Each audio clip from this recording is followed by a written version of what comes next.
for the first time today, you can actually see the buildings that are breaking out of this cloud that are south of where those two 107 towers once stood. Cleanup and rescue efforts underway right now. Rescue workers working 24 hours on, 24 hours off. As you heard Bill Hemmer report, thousands of New Yorkers still volunteering their services, some of them being turned away because now there are more of the professional workers who have been able to work their way into this part of the city who are applying their crafts. Joining me right now are three people, three New Yorkers who have been deeply affected by this tragedy. They are Alina Galperin, Greg Dubinsky, and James McDonough. Welcome. All three of you were going to school several blocks away when this happened. Alina, what do you remember from that morning? Well, I was on the ninth floor facing Twin Towers, and we were all in the front of the classroom, and then we hear an explosion, and we all thought it was thunder, but then someone screams World Trade Center, and we all run to the window, and we see this huge hole in it, and there's smoke coming out, and we're like, oh my God, and it was really scary, but I guess no one realized it then until 20 minutes later when the second plane hit, and that's when everybody started. So you actually stayed in the school till the time the second plane hit, which happened 18 minutes late? We stayed until the first building collapsed. So no attempt to evacuate the school at that point? No, because they were scared that debris was going to fall on us. What were you doing at the time? At the time, I was on the 8th floor, watching through the window after we were informed that the first plane had hit, and I actually saw the second plane vanish behind the building, and the building just erupted in a cloud, a huge cloud of an explosion, and I witnessed people jumping, I guess out of desperation, from the towers. You actually saw that? Yeah. And James, you didn't see either one of the blasts, but you certainly got involved in the mess afterwards. Describe to me what happened once school officials realized the severity of what you were dealing with. Well, they said that we're going to evacuate the school and to leave through the north exit, at which point we all left and went to the exit. At that time, the South Tower collapsed and everyone ran back in. Now, at this point, debris is falling on the south side of your school. Yes, and Tribeca Bridge, which leads to the school, was totally engulfed by dust and soot. Wow. We're going to show some pictures now that some of you were able to take that shows what the area looked like. Describe to us, and you don't have to picture by picture what you saw, but give us a sense of what these pictures point out. I was just, after the first plane hit, I took out my camera and I started taking pictures of the huge hole that was in the World Trade Center and the smoke coming out. And later on, after we ran up the West Side Highway at 23rd Street, and I turned back and I took another picture of the Twin Towers not there. I'm seeing this right now. This is what I saw outside out of my window. And I can't believe once you saw that, you guys just didn't run out of that school. I really wanted to, but we realized that there was a lot of debris and we couldn't. But I just really want to get out of there. How many of your fellow students have parents who worked in the World Trade Center? A large number, in fact, and I actually know one person who had both parents in the Trade Center. I know people who had firefighters for parents who still are missing, and my heart goes out to these people. It is a horrible nightmare these people are living because in the firefighters' case, we know that they are instinctively trained to go where the flames are, of course not having any idea of what hit that building and the intense heat that was going to be involved in its meltdown. You know, the city officials are telling us many of those firefighters can be presumed to be dead, but there are workers who worked in the World Trade Center below the crash site that were injured and been sent to area hospitals, and family members haven't been able to catch up with them. Do you know of any parents in that situation, kids in that situation, trying to find out if their parents are hospitalized? Yeah, my aunt is looking for someone, and we just know that there's not a lot of hope for them because they were on the 104th floor of the first building, and it's really sad. James, what has this done to your school, to the kids who make up the heart of it? Well, everyone's very traumatized. We all realized it later, just how close we were to dying. And now we can't go to the school. The south side is completely covered in debris. We have to go to Brooklyn Tech starting Thursday. And we don't know how long we're going to be there. We don't know when we can go back to to school. I know, Elena, you said you wanted to get out of there really badly, but you were afraid the debris was going to fall on you. Do you feel the same way James did? Do you feel like that could have been you? Yeah, I do, but it's just terrifying. I really wanted not to be so close there at that point. I really didn't want to be one of the lucky kids next to in such a wonderful place in Manhattan. I just wanted to be as far away from there as possible, and we couldn't even leave the school and had to just watch it on the news and right out our window. It was terrifying. I think one of the biggest challenges for parents all over the country is to figure out how you talk to your kids about this. Now, you are old enough to understand the reality of terrorism and what it means. I think Bill Bennett yesterday says this is not the end of it. This is beginning of a new kind of war. How much discussion has gone on between you and your classmates and your teachers about what you witnessed?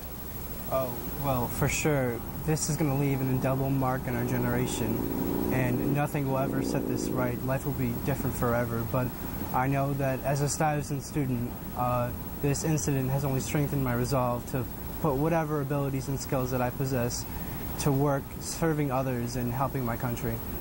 You know, it is interesting. We have already seen in the last couple of days a tremendous resurgence of patriotism. There are stories of Walmart and Kmart selling an unprecedented number of flags, a couple 100,000 each at each one of those places. Do you feel the same way? Do you feel that sense of resolve as an American? Yeah. Are you mad, though? I'm so angry that this could happen here to our country, but it's amazing how America, and especially New York, has come together and showed an amazing sense of patriotism. We hung a flag out. There was candles lit everywhere yesterday. It's just amazing how we've all come together. And yet I've heard many people your age, in fact many adults, talk about hearing jet service resume in the city last night. And while some welcome that sound as, you know, a symbol of things getting back to normal, others said it terrified them. Do you think you'll ever hear the sound of a jet in the same way, James? No, not really. When I heard those jets fly over my head, like every 10 minutes, I'd always get a little frightened.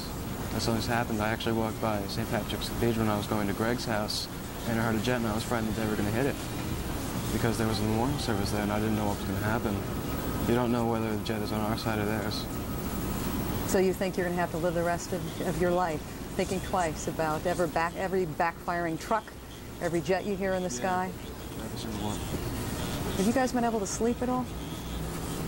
Of course not. I mean, the things that we saw just have a horrible effect on us, completely traumatizing, and I can't believe that human beings could do something like this to another. I think I haven't slept at all, really. The first night I got to bed at 5 o'clock in the morning because I simply couldn't keep... sorry.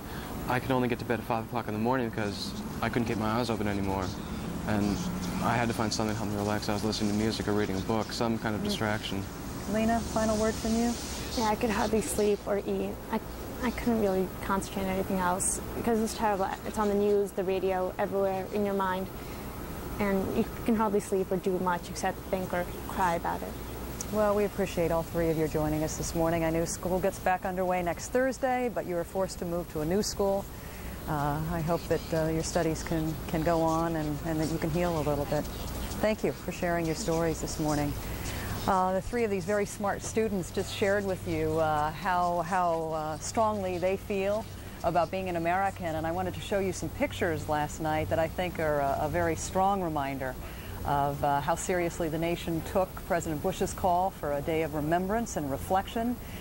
You saw vigils all over the country last night where people spontaneously either came out of their homes with votive candles or hanging American flags from their homes. And actually, I guess we don't have that video ready later, but it's pretty powerful stuff. And we will, of course, try to show you more of that a little bit later on. But for now, let's head back to Atlanta, where Miles O'Brien is standing by. Hi again. Hello, Paula. When I came home last night, the candles were burning. It was a sight I won't forget. Let's recap the latest developments in America's new war. Congress has okayed a resolution authorizing President Bush to use force against those who are found responsible for the attacks against America. Congress also approved $40 billion to fund the war against terrorism. and repair and rebuild the damage from Tuesday's attacks. 2 senators want to revive war bonds to finance the war against terrorism. The last time war bonds were issued was during World War II. Representative Barbara Lee of California was the lone congressional dissenter on the use of force resolution. She said this: "I have agonized over this vote, but I came to grips with opposing this resolution during the very painful memorial service today as a member of the clergy so eloquently said, 'As we act, let us not become the evil that we deplore.'" Lots happening in the investigation this morning. We've been telling you about the first arrest of a material witness perhaps linked to this attack on America. The FBI continuing to investigate numerous detainees who have information, including 2 people who were arrested off of an Amtrak train, now headed back to New York.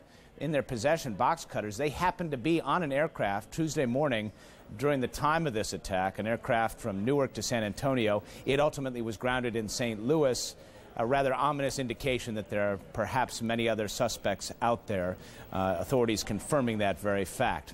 On the list of 19 suspects who are on those 4 planes, most of them have direct associations or indirect associations to the infamous terrorist Osama bin Laden. We turn it now to Brent Sadler, who is in the Bekaa Valley of Lebanon. He is with some family members of one of the people named on that list. Brent? Yes, one of these suspects is Ziad Samir Jarrah, and I'm at the village of Al-Marj, which is near the market town of Shtura in Lebanon's Bekaa Valley, not far from the Syrian border. And there is a meeting of the family of Ziad Jarrah, who are taking condolences, and clearly a family in shock and sorrow here for what's happened within their own family, it seems, and of course what's happened in the United States. This is a well-to-do, well-educated, well-off family. Some of these family members have been educated or worked in the United States.